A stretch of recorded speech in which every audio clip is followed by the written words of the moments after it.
panjerah kanggo spitorum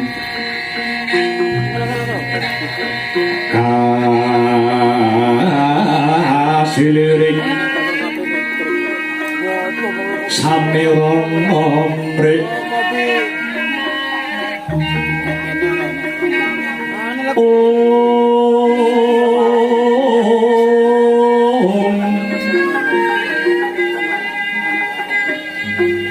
sekar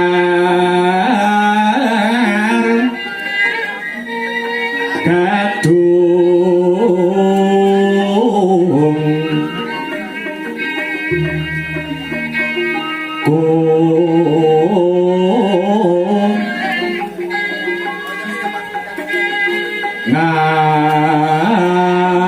ngas gandanyo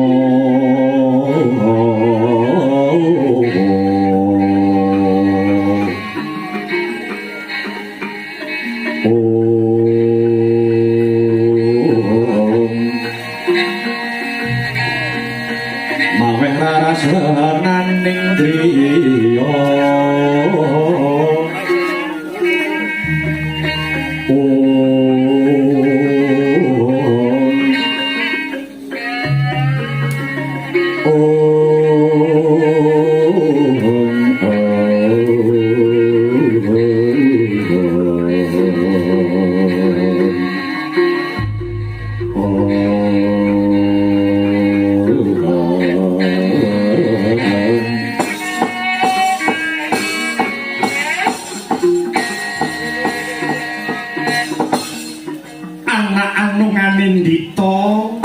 bisa mikul dhuwur mendem jero asmane wong tuwa.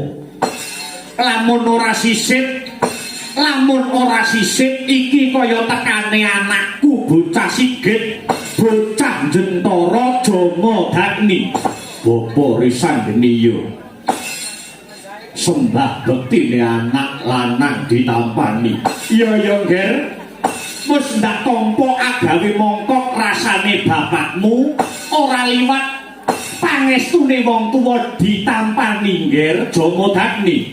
Yo pangestu mundak gegem manjinga kasantosan. Mumpung ana wanci sing mirunggan, pun bapa bakal takon marang jeneng sira Jamadagni. Takon babagan apa bapa? Jeneng sira Jamadagni dilairake ana bumi Maespati iki dinejer dadi algojo. Rak yo ngono to? Iya. Pancene bener. Upamane ana sing luput ya kudu dipidana apa mestine jumbuh lawan aturane negara Maespati. Nibake paukuman ngono kuwi apa ya nyawang kula warga utawa wong liya? Ora nyawang kula warga, ora nyawang wong liya. Yen to nyatane kuwi nandhang dosa, kudu dipidana apa mestine. Saiki pitakonipun bapa. Hukume ana negara Maespati iki kalamun to ana sipate wanita utawa wong wadon sing wis keluarga lan wong wadon mau gelem nglakoni sedhek. Maknane wong wadon mau gelem carem asmara karo sipate priya ning dudu bojone. Kaya ngono kuwi kira-kira pidanane apa Jamadagni? Wong wadon sing wis wani laku sedhek kaya sing diandharke Bapa Risanggeni manut aturan Maespati, aku sing minangka dadi algojone. Wong wadon mau patut lan sak trepik lamun to dihukum pati. Bagus Jamadagni, bagus.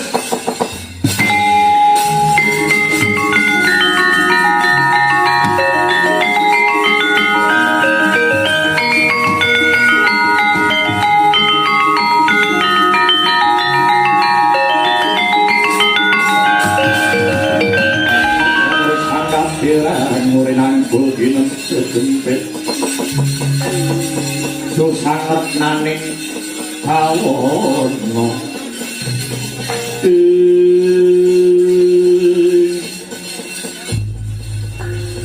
ditik saka apa pangandikane bapa Begawan Risang Geni.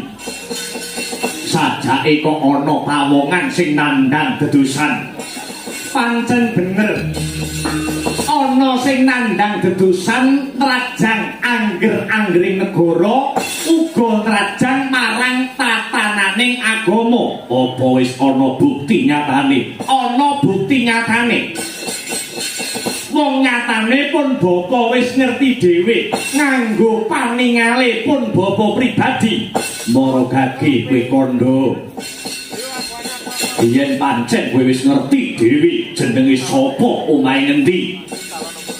Ora nyawang kuwi wong liya apa keluarga. Yen pancen nandhang dedosan Jama Dagni sing bakal muntapke nyawane dina iki. Tenang kowe sago Jama Dagni, aku sago. Satriya kuwi lati lan pakarti kudu nyawiji. Tegese satriya mono ora kena ndalenjani. Ucape satriya tanpa beda kaya sabdaning Narendra. Tan kena wola-wali bindha witresna kang dumetes ana blancang seta tan kena den ilangi. Yo bagus.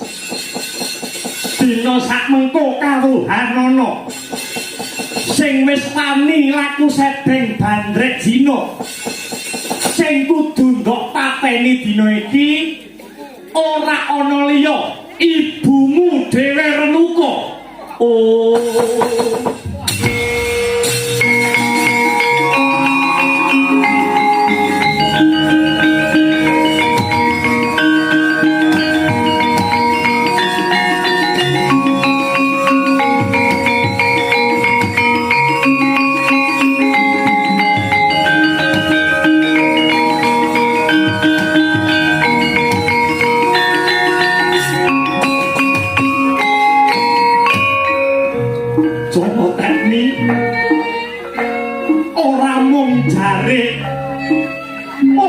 dilapori saka wong liya ning bapakku iki ngerti dhewe.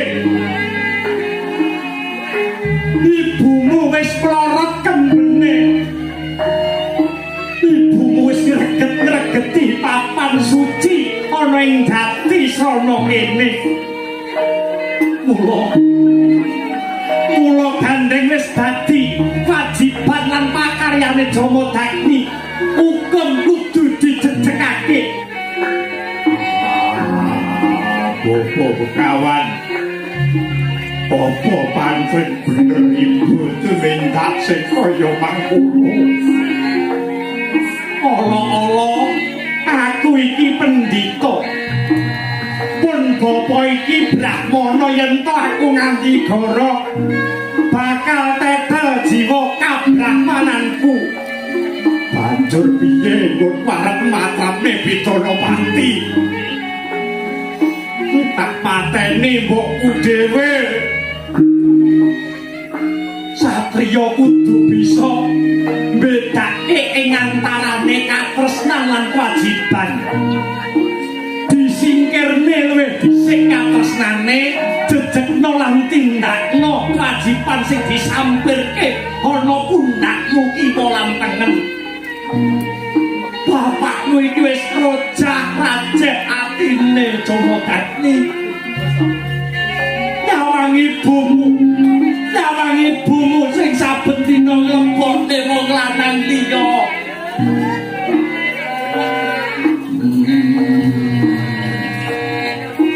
Kae sing lairake aku bapa. Kae sing brojolne Jama Dagni. Yo kene lakone kudu kaya mangkene. Apa bapa tega marang patine sibu? Tega ora tega, hukum kudu dijejekne Jama Dagni. Edan